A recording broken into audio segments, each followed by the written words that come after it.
আমরা এখন এতে এই চানমারিতে এসেছি, এই জীব হসপিটালের এটা দিক না, উত্তর দিক।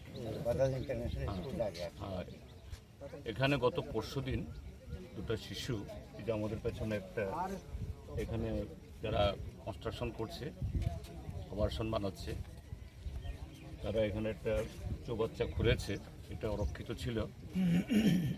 দুটো বাচ্চা এখানে এসে হয়তো বা খেলতে এসছে বা অন্য কোনো কারণে এখানে এই চৌবাচ্চায় পড়ে মারা গেছে। তো আমরা এখানে আসলাম এই বাচ্চাদের মা বাবা বা অন্য কেউ আছে কিনা একটু কথা বলতে, তাদেরকে একটু সমবেদনা জ্ঞাপন করতে এবং তাদেরকে এই সরকার অথবা যারা ডেভেলপার তাদের তরফ থেকে কোনো সহযোগিতা করতে পারি কিনা এগুলি আলোচনার জন্য